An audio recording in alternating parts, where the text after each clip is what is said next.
This story is based on true events. The names of characters and cities have been changed for confidentiality purposes. The town of Red Fork, Texas was the kind of place where life moved slowly, and people rarely left. A town with one high school, one main street, and an unspoken code of conformity. It was the sort of place where everyone knew everyone else's business, or at least thought they did. At the center of this seemingly idyllic setting was Red Fork High School, a squat brick building surrounded by dry fields and rusting chain-link fences. And within its walls was David Harlow, a man whose life was about to spiral into unspeakable darkness. David had been teaching history at Red Fork High for nearly 20 years. His passion for the subject was undeniable. His classroom walls were covered in detailed maps, timelines, and photographs of historical figures he revered. Yet, despite his dedication, David had always been an outsider. His colleagues saw him as odd, harmless, but peculiar. His students, however, saw him as a target. Standing 6 feet tall with a lanky frame that seemed perpetually hunched, David had an awkward gait that only added to his aura of discomfort. His thinning, unkempt hair framed a pale, sallow face, and his eyes, dark and sunken, often darted around nervously. Most notable was his stutter, a remnant of childhood trauma that emerged whenever he was under stress. To the students, he was not Mr. Harlow. Their teacher, he was simply stammering Dave the punchline to their cruel jokes. It hadn't always been like this. When David first started teaching, he had dreams of inspiring young minds, of sharing his love for history and the lessons it offered. But the years had not been kind.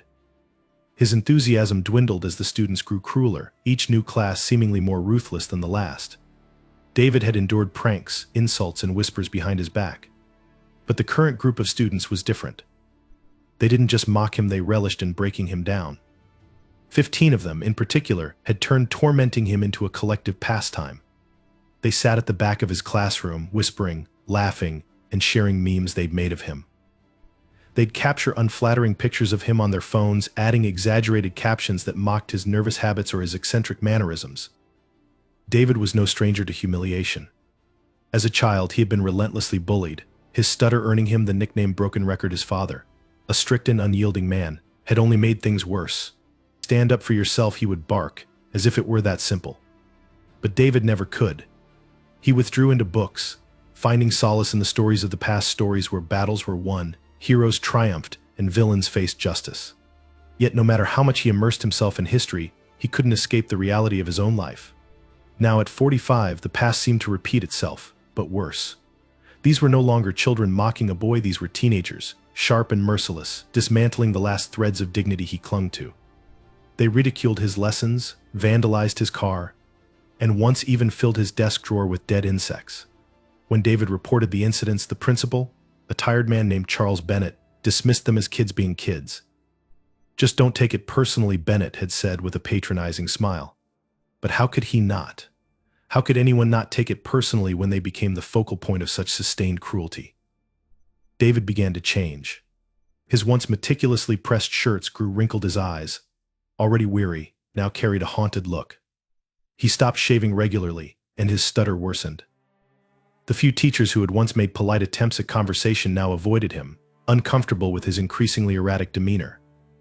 He stopped eating lunch in the staff room, retreating instead to his classroom, where he would sit in silence, staring at the photographs of historical figures on his walls, as if they might offer him guidance. The torment escalated. One of the students, a particularly cruel boy named Logan, started recording videos of David stammering during lectures and uploading them to social media. The videos went viral in their small town, garnering likes and comments from students across the school. Emboldened, Logan and his friends took things further. They created a fake online profile of David, filled with grotesque caricatures and fabricated posts that painted him as a pathetic, lonely man. It was the kind of bullying that didn't just humiliate, it dehumanized. David knew about the profile. He had seen it one night while scrolling through the internet, hoping to lose himself in historical forums. The discovery shattered him. For hours, he stared at the screen, his hands trembling. It wasn't just the cruelty that gutted him, it was the laughter in the comments, the shared glee in his pain. He didn't sleep that night. Instead, he sat at his kitchen table, sipping cold coffee and staring at the dossier he had started keeping. It began as a way to document the bullying for the administration, but now it had become something else. Each page was filled with notes on his tormentors, their names, schedules, habits, and even the locations they frequented after school. He had written it all down, obsessively. as if capturing their lives on paper gave him some semblance of control. In the rare moments when he managed to sleep, his dreams were plagued by violent images. He would wake up in a cold sweat, heart pounding, the visions of screaming faces and pools of blood still vivid in his mind. He tried to shake them off, convincing himself they were nothing more than the manifestations of his frustration and despair. But deep down, a part of him began to embrace the darkness. The dossier grew thicker, and his thoughts grew darker. He started to imagine what it would be like if the torment stopped, if the laughter ceased, if the faces that haunted him were gone. By the time Spirit Day rolled around, David was a man unraveling. His students, oblivious to the storm brewing within him, continued their games. They had no idea that the man they mocked so casually had already begun to see them not as individuals, but as symbols of everything that had ever hurt him. And David, in turn, no longer saw himself as the meek, broken man they believed him to be. He was something else now, something that terrified even him. The air inside Red Fork High School seemed to thrum with an invisible charge, a tension that most passed off as the natural chaos of adolescence. For David Harlow, however, that charge had become an unbearable pressure, an ever-tightening vice around his mind. The students who had once mocked him in passing were no longer content with whispered insults or subtle jabs. Their cruelty had grown sharper, more coordinated, and disturbingly deliberate. What began as casual derision was escalating into something far more insidious, a campaign of psychological warfare that left David walking through the halls of the school like a ghost condemned to haunt his own life. The group of 15 students who led the torment seemed to move as a pack, bound together by a shared hunger for dominance and a perverse sense of amusement at David's expense. Each day brought a new humiliation, each more creative and cutting than the last. One morning, David arrived at school to find the tires of his aging sedan slashed, the words "Loser" Harlow scrawled across the windshield in permanent marker. He stood there in the parking lot, staring at the vandalism, feeling the heat of passing stares from other teachers and students who walked by without a word. The principal, when informed, had merely shrugged and offered an empty promise to look into it. David knew nothing would come of it. In the classroom, the atmosphere had turned poisonous. The students no longer even tried to mask their contempt. They laughed openly as David fumbled with the attendance sheet, mocked the way his voice cracked when he raised it to restore order, and whispered cruel imitations of his stutter just loud enough for him to hear. They began arriving early to rearrange the classroom, moving desks in subtle ways to throw him off balance, or placing objects just out of reach so he would have to awkwardly stretch to retrieve them. One student left a dead rat in the bottom drawer of his desk, and the scream that escaped David when he found it echoed down the hall, drawing more laughter than concern.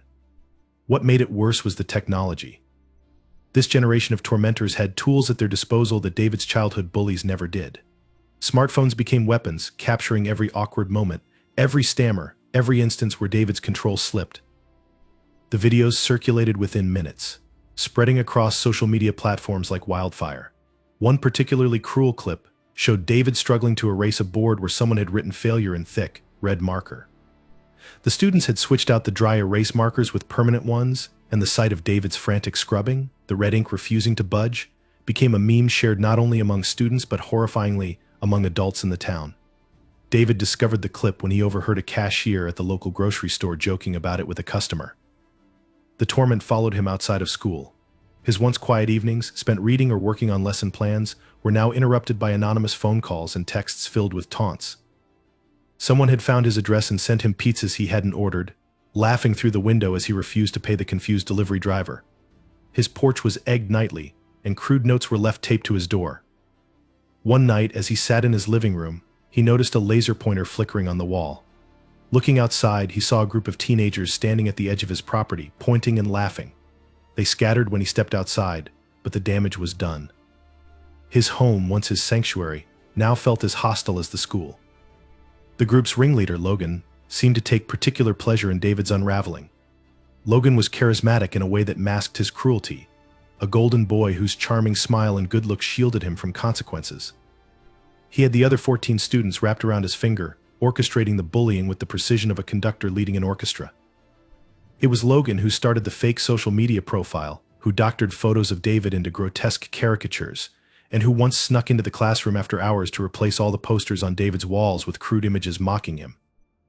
When David walked into class the next morning to see his cherished historical figures defaced with exaggerated features and juvenile insults, the laughter was deafening. He stood frozen, the humiliation washing over him in waves, and the students captured every second of it on their phones. One of the most vicious incidents came during a school assembly.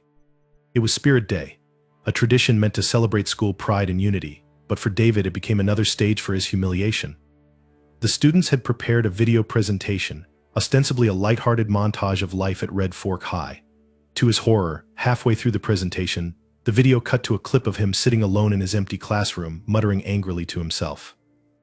The students had recorded it secretly, editing it to highlight his stutter and the way his hands trembled as he flipped through his lesson plans. The gymnasium erupted in laughter, the sound echoing off the walls, drowning out David's attempts to protest. The principal, seated at the front, made no effort to intervene. After the assembly, David locked himself in his classroom. He didn't cry, he couldn't. He simply sat at his desk, staring at the walls as if trying to will himself invisible. He felt hollow, as if the students had stripped him of everything that made him human. It wasn't just the humiliation, it was the knowledge that no one cared. The other teachers avoided his gaze in the hallways, unwilling to get involved. The administration dismissed his complaints with platitudes about resilience and not letting it get to him. Even the parents of the bullies, when contacted, brushed off his concerns, some even laughing and saying, "Kids will be kids." The constant stress began to take a physical toll. David's hands shook more than ever, and his stutter grew so pronounced that he often avoided speaking altogether. He stopped eating lunch, his appetite replaced by a gnawing pit of anxiety. His hair, already thinning, began to fall out in clumps, and dark circles formed under his eyes from the sleepless nights. He felt like he was being consumed from the inside, hollowed out by the relentless cruelty of those around him. But what terrified David most was the anger. It started as a low simmer, a quiet resentment that he pushed down and tried to ignore. But with each new humiliation it grew. It became a living thing inside him, coiling tighter and tighter, whispering dark thoughts he couldn't suppress. He found himself fantasizing about what it would be like to silence the laughter, to make them feel even a fraction of the pain they had inflicted on him. At first he was horrified by these thoughts, but as the bullying escalated, so did the fantasies.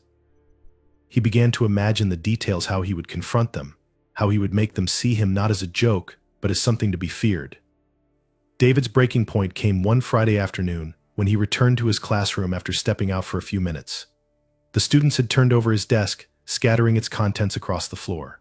His papers, books, and personal belongings were strewn everywhere, and someone had taken a red marker to his gradebook, scrawling obscenities across the pages. As he knelt to gather the mess, he saw the students in the back row, watching him, smirking, their phones out to record his humiliation. Something inside him snapped. For a brief moment he felt nothing at all, just a cold, detached clarity. He stood up slowly, his movements measured. He didn't say a word, didn't try to stop them as they laughed and jeered. Instead, he walked to the window and stared out at the barren fields beyond the school. In that moment, David Harlow made a decision. David Harlow had always prided himself on his ability to endure.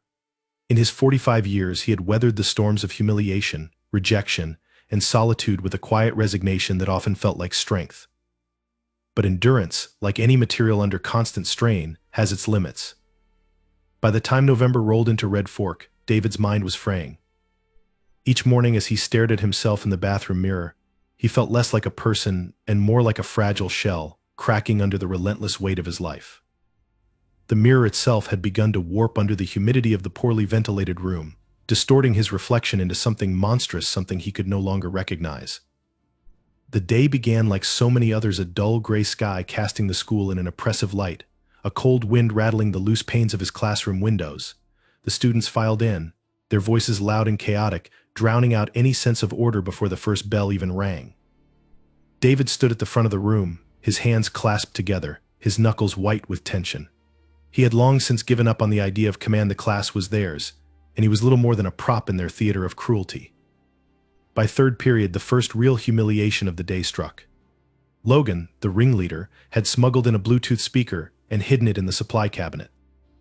As David began his lecture on the Reconstruction era, the room was suddenly filled with garbled audio, a mocking playback of his own voice, stammering and shaky, ripped from one of the dozens of secretly recorded videos the students had taken.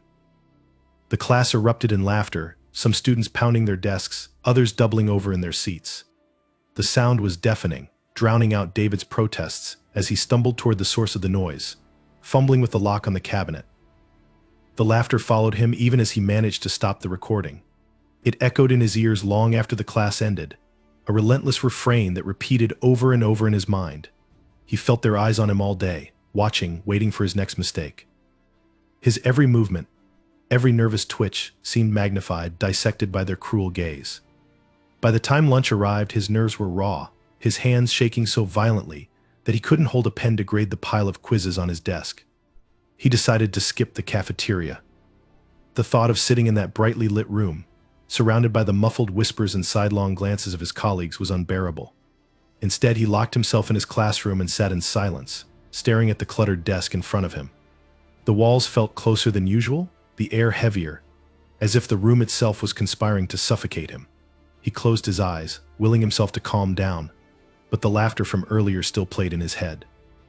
He clenched his fists, his nails digging into his palms, the pain a faint anchor against the storm of emotions threatening to overwhelm him. When he opened his eyes again, his gaze fell on the corner of the room where he kept the dossier. The thick binder, filled with pages of notes on his tormentors, seemed to pulse with a dark energy. He had started it with the intention of documenting the bullying, to present irrefutable evidence to the administration, but it had grown into something far more obsessive. The binder wasn't just a collection of incidents anymore, it was a blueprint, a catalog of everything he knew about them. Their schedules, their favorite hangouts, their weaknesses. He knew more about them than they could possibly imagine, and in that knowledge he found a grim sense of power. The rest of the day passed in a haze. David moved through his classes mechanically, barely registering the jeers and whispers that accompanied his every step. By the time the final bell rang, he felt as though he were underwater, the world around him muffled and distant. He stayed in his classroom long after the students had gone, sitting at his desk and staring at the empty chairs. The quiet should have been a relief, but it wasn't. It was heavy, oppressive, filled with the ghosts of laughter and taunts. He felt as though the walls themselves were mocking him, closing in, suffocating him with their silence. That evening he drove home in a daze, his hands gripping the steering wheel so tightly that his knuckles ached. The town passed by in a blur, the familiar streets and buildings reduced to indistinct shapes. When he arrived at his small, unkempt house on the outskirts of town, he didn't bother turning on the lights. He sat in the darkened living room, the glow of the street lamp outside casting long shadows across the walls. The dossier sat on the coffee table in front of him, its presence almost magnetic. He reached for it, his fingers brushing against the worn cover, and opened it to the first page. The notes were meticulous, written in his precise, slanted handwriting. Each entry detailed an incident, a slight, a cruelty, accompanied by the names of the students responsible. As he flipped through the pages, the anger that had simmered beneath the surface all day began to boil over. He felt it rising in his chest, a white-hot rage that burned away the fear and doubt that had held him back for so long. The faces of his tormentors swam before his eyes, their mocking smiles, their cruel laughter. He imagined what it would be like to silence them, to make them feel even a fraction of the pain they had caused him. The fantasies had started as fleeting thoughts, dark but easily dismissed. Now they were vivid, detailed, consuming. He pictured the school hallways empty and silent, the laughter replaced by echoes of fear. He imagined standing at the front of the classroom, not as the stammering, broken man they mocked, but as something else, something powerful, something they would never forget. The thought terrified him, but it also exhilarated him. For the first time in years, he felt a sense of control, a grim clarity that was as intoxicating as it was horrifying. That night he didn't sleep. Instead, he sat at the kitchen table, the dossier spread out before him, and began to plan. It was methodical, clinical, devoid of the raw emotion that had driven him earlier. He mapped out the school's layout, marked the locations of exits, classrooms, and security cameras. He made a list of supplies he would need, things that could be obtained easily and without suspicion. As the hours passed, the plan took shape, each detail sharpening into focus. By the time the first rays of dawn crept through the window, David Harlow had crossed a line he could never uncross. In the days that followed, he moved through life with a new sense of purpose. The laughter and taunts still hurt, but they no longer consumed him. He felt detached, as though he were watching everything from a distance. The anger was still there, but it was controlled, channeled into the plan that now dominated his thoughts. He began gathering the supplies he needed, careful to avoid drawing attention. He rehearsed the steps in his mind, over and over, until they felt like second nature. The final breaking point came on a Friday. Logan and his friends had orchestrated another humiliation, this time during a staff meeting. They had hacked into the projector system and displayed one of their cruel memes on the screen for everyone to see. The room erupted in laughter, the other teachers too shocked or too indifferent to intervene. David stood frozen, his face burning with shame, his hands clenched so tightly that his nails drew blood. He didn't react. He didn't yell or cry or storm out of the room. He simply sat there, silent, as the laughter washed over him like a tidal wave. But something inside him shifted. The shame and humiliation were still there, but they were buried beneath something far more powerful. He felt calm, eerily so, as though the storm inside him had finally passed. The plan was ready. All that remained was to put it into action. The night David Harlow began to plan his attack, the world outside his home seemed unnaturally quiet. The soft rustle of wind in the dry Texas grass, the distant hum of a passing truck, and the faint chirping of crickets were the only sounds that punctuated the stillness. But inside the dimly lit walls of his small house, a storm brewed. The chaos in his mind had finally found direction, hardening into a singular, terrifying purpose. The dossier that had once been a coping mechanism now lay open on his kitchen table, its pages spread out like a battlefield map. David sat in silence, the only movement the trembling of his hands as they hovered over the notes, the plans forming in his mind, solidifying with each passing moment. He began with precision. The school's layout was etched into his memory from years of walking its halls, but he wasn't content with familiarity. He sketched out a detailed map on a piece of graph paper, marking every classroom, hallway, and exit. The emergency evacuation routes, often displayed on posters around the school, became critical points of reference.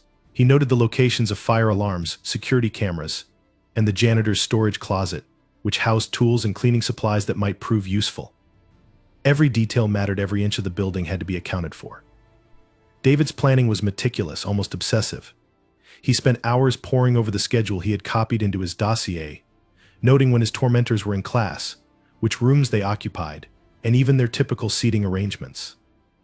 He memorized their patterns, the way Logan and his friends lingered in the cafeteria after lunch, the routes they took to the parking lot at the end of the day, the places they hid when skipping class.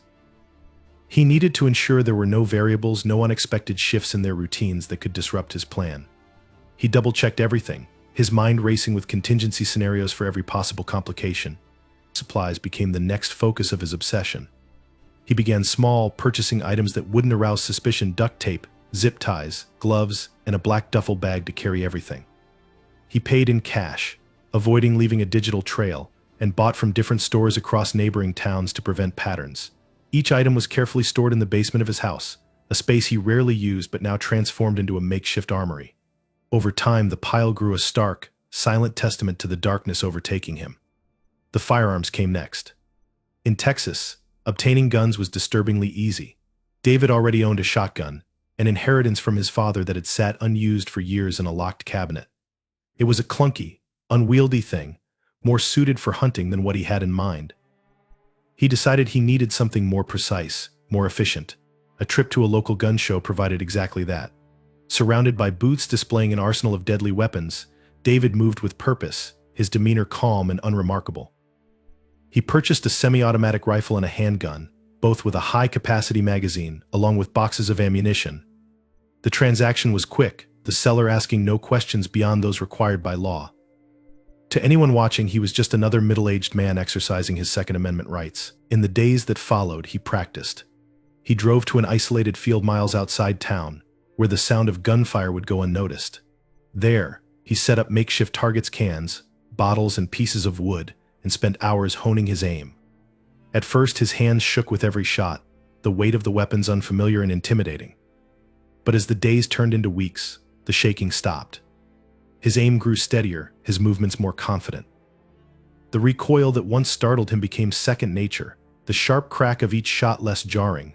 He began to feel a grim sense of control, the weapons extensions of his will, tools to carry out the justice he had convinced himself was necessary.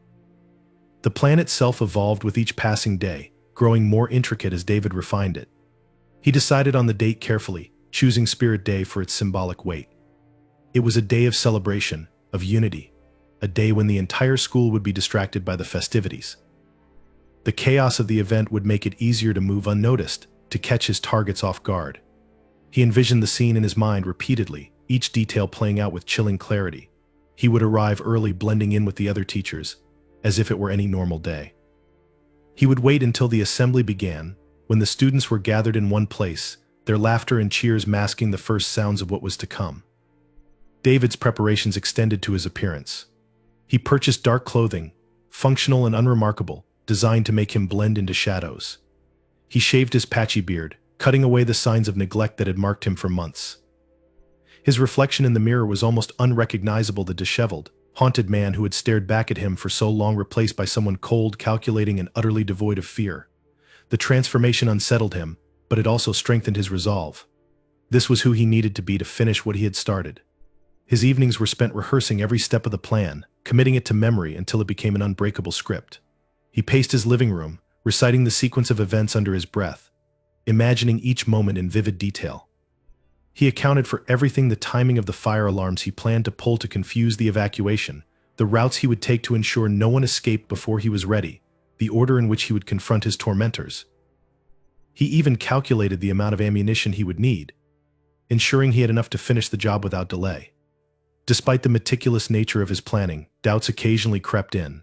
Late at night, as he lay in bed staring at the ceiling, he would feel the weight of what he was about to do pressing down on him like a physical force. He questioned whether he could go through with it, whether the moment would come and he would falter. But those doubts were always silenced by the memories, the laughter, the jeers, the endless humiliation. The faces of his tormentors loomed large in his mind, their smiles twisting into sneers, their laughter echoing like a war drum. He reminded himself of the pain, the despair, the endless nights spent crying in silence. This was not revenge, he told himself, this was justice. The final piece of his plan was a letter. He wrote it late one night, the words pouring out of him with a clarity he hadn't felt in years. It was a confession, a manifesto, an explanation for the unspeakable act he was about to commit. He described the bullying in excruciating detail, the years of torment that had driven him to the edge. He named names, ensuring that the world would know who had pushed him to this point. But the letter was not just for others, it was for himself, a final attempt to make sense of the darkness that had consumed him. When he finished, he folded it neatly and placed it in an envelope, sealing it with trembling hands. He left it on his desk, where it would be found in the aftermath. As the chosen day approached, David felt an eerie sense of calm. The fear and doubt that had plagued him for so long seemed to dissipate, replaced by a cold, resolute focus. He moved through his routines with mechanical precision, each action purposeful, each step bringing him closer to the moment he had been planning for. He avoided eye contact with his colleagues, kept his interactions with students brief and perfunctory. He didn't want to risk giving anything away, didn't want anyone to see the storm raging just beneath the surface. On the eve of Spirit Day, David sat in his living room, the duffel bag packed and ready at his feet. The house was silent, the weight of his preparations pressing down on him like a shroud. He stared at the bag, his mind racing with the possibilities of what was to come. For a brief moment he considered stopping, abandoning the plan and trying to rebuild what remained of his life. But the thought was fleeting, drowned out by the memories of pain and humiliation that had become his constant companions. As the first light of dawn crept through the windows, David rose from his chair. The time for planning was over. The morning of Spirit Day dawned cold and gray, the Texas sky overcast as if nature itself sensed the darkness that was about to unfold. David Harlow sat on the edge of his bed, staring at the clock as its numbers ticked closer to the moment he had spent weeks planning. His house was eerily quiet, the stillness amplifying the sound of his shallow breathing. The duffel bag rested by the door, its contents carefully packed and ready. His hands trembled as he reached for it, but his mind was numb, shielded by the cold detachment he had cultivated in the days leading up to this moment. The drive to Red Fork High School was uneventful, the streets nearly empty as most of the town's attention was already focused on the school's Spirit Day festivities. David's car, an old sedan that had been the subject of so many student pranks, rumbled along the road, its engine sputtering with age. As he approached the parking lot, he caught sight of the banners and balloons strung across the entrance. Students in brightly colored outfits were gathered near the gymnasium, their laughter and shouts piercing the still morning air. For a fleeting moment, David felt a pang of something: doubt, regret, fear, but it was quickly drowned out by the memory of their cruelty, the years of torment that had led him to this point. He parked in his usual spot near the back of the lot, away from the main entrance. The isolation suited him, giving him time to compose himself before stepping into the building. He reached for the duffel bag in the back seat, his movements deliberate, almost robotic. His fingers brushed against the cold metal of the weapons inside, and he felt a surge of control, a grim certainty that this was the only path left. The plan replayed in his mind with mechanical precision, each step carefully rehearsed until it had become instinct. The halls of the school were already buzzing with activity when he entered. Students milled about, chattering excitedly about the day's events, their voices echoing off the linoleum floors and cinderblock walls. David moved through them like a shadow unnoticed in the chaos. His black clothing and downcast gaze drew little attention to them. He was just another teacher, an unremarkable presence amid the sea of faces. He made his way to his classroom, unlocking the door with hands that no longer shook. Once inside, he closed the door and locked it, the soft click of the latch echoing in the empty room. The duffel bag was placed on his desk, its zipper sliding open to reveal its grim contents. He removed the rifle first, its weight familiar now after weeks of practice. The handgun came next, along with the spare magazines and the crude homemade explosives he had fashioned in his basement. Each item was placed with care, their arrangement a testament to the meticulousness of his planning. He slipped on the gloves, their tight fit a reminder of the finality of what he was about to do. The first fire alarm went off at precisely 9:15, triggered by a small incendiary device David had planted in the janitor's closet the day before. The shrill sound cut through the chatter and laughter of the students, sending them into a flurry of confusion. David watched from his classroom window as teachers began herding students toward the designated evacuation zones, their voices raised to restore order. It was exactly as he had predicted.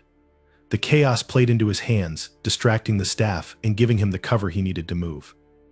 He left the classroom, the rifle slung over his shoulder and the handgun tucked into his waistband. The duffel bag, now filled only with the remaining explosives, was carried in one hand. His footsteps were steady, his breathing even, as he made his way toward the gymnasium where the majority of the students had gathered. He avoided the main hallways, sticking to the less traveled routes he had memorized during his years at the school. Each step brought him closer to his targets, the 15 names etched into his mind like a mantra. The gymnasium was a cacophony of noise when he arrived, the fire alarm still wailing in the background as students shouted and jostled in confusion. David positioned himself near the back entrance, his eyes scanning the crowd with a predator's focus. He spotted Logan first, the boy's golden hair and easy smile standing out even in the chaos. The others were close by, clustered together as they always were, their laughter audible even above the din. They hadn't noticed him yet, their attention fixed on the commotion around them. David raised the rifle, his movements smooth and deliberate, the weight of the weapon a steady anchor in his hands. The first shot cracked through the air like a thunderclap, silencing the room in an instant. The second shot followed, then the third, each one precise, each one hitting its mark. Panic erupted as students screamed and scrambled for the exits, their cries filling the air like the wails of a wounded animal. The crowd surged, bodies colliding as they fought to escape the carnage. David didn't move, his focus unbroken as he continued firing, his mind devoid of emotion, his actions driven by the cold logic of his plan. The 15 names blurred together in his mind as the seconds stretched into an eternity. He moved through the gymnasium with calculated precision, his targets falling one by one amid the chaos. The laughter that had haunted him for so long was gone now, replaced by screams of terror and the deafening echo of gunfire. The air was thick with the acrid smell of gunpowder, the floor slick with blood. David felt nothing, his movements mechanical as he reloaded and continued. By the time the police arrived, the gymnasium was a scene of horror. The bodies of students lay scattered across the floor, their bright Spirit Day outfits stained red. Survivors huddled in corners, their faces pale with shock, their screams reduced to sobs. David stood at the center of it all, his rifle lowered, the weight of the weapon suddenly unbearable. He dropped it to the floor with a metallic clang, his hands rising in surrender as the officers stormed in, their voices shouting commands he didn't hear. The chaos around him faded as he was forced to the ground, the cold bite of handcuffs snapping around his wrists. His mind was quiet now, the storm that had raged for so long finally silenced. He didn't resist as they led him out of the gymnasium, past the crowd of onlookers who had gathered outside. Their faces were a blur, their shouts incomprehensible. He felt nothing, not relief, not regret, only an empty void where his rage had once been. As he was placed into the back of the police car, David's eyes drifted to the school one last time. The banners and balloons that had decorated the entrance now hung limp, their bright colors muted against the gray sky. He thought of the letter he had left on his desk, the words that would soon reveal the depths of his despair, his anger, his justification. The plan was complete, the final step taken. And yet, as the car pulled away, all he felt was the cold, unyielding weight of the silence. The aftermath of David Harlow's rampage at Red Fork High School unfolded like a dark, spreading stain across the small Texas town. The horror of what had happened gripped the community in a suffocating haze of shock, grief, and disbelief. Parents stood outside the school in the aftermath, some collapsing to their knees as police officers delivered the news no parent could bear to hear. Reporters swarmed the scene like vultures, their cameras capturing every tear-streaked face, every anguished cry. The once quiet town became a boiling cauldron of rage, sorrow, and unanswered questions. Inside the gymnasium, the bodies of the dead were carefully removed, each covered with a stark white sheet that could not mask the chaos beneath. Investigators moved methodically, photographing every detail, cataloging every piece of evidence. The blood that stained the polished floor, the scattered backpacks and shattered phones, the discarded rifle all became pieces of a puzzle that painted a grotesque picture of David's descent into violence. Outside, the survivors were huddled together, some wrapped in emergency blankets, their faces pale and shell-shocked. Their screams and sobs had given way to a stunned silence, their eyes vacant as they struggled to process what they had witnessed. David himself sat in the back of a police cruiser, his wrists bound with handcuffs, his face devoid of emotion. The once trembling man who had spent years cowering under the weight of humiliation was gone, replaced by a cold, hollow shell.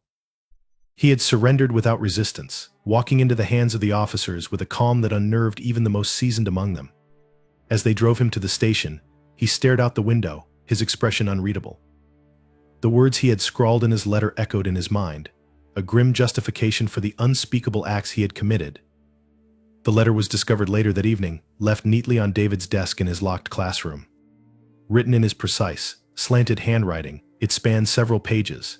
It began as a confession, detailing the years of torment he had endured at the hands of his students.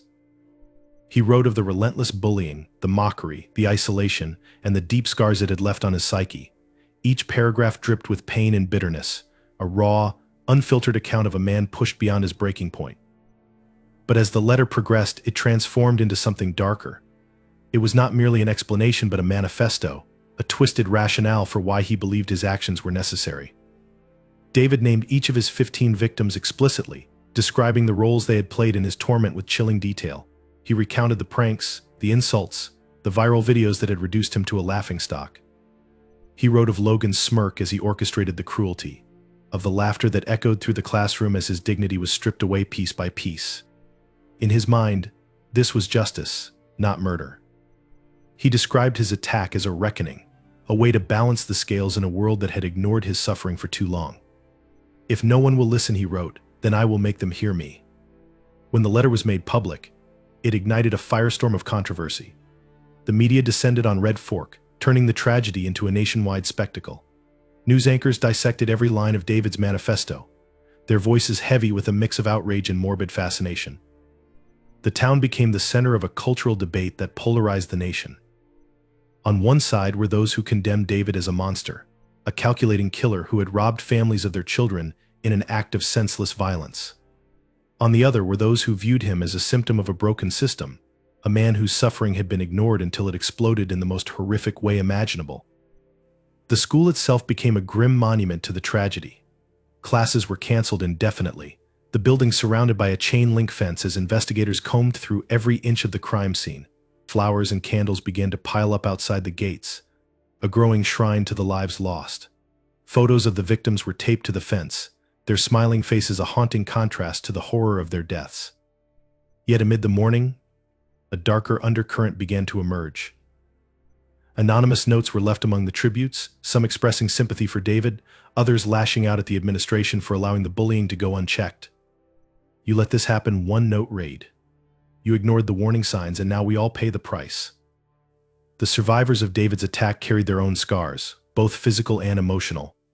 Those who had been in the gymnasium that day spoke of the deafening crack of gunfire, the screams that seemed to stretch on forever, and the sight of their classmates collapsing around them.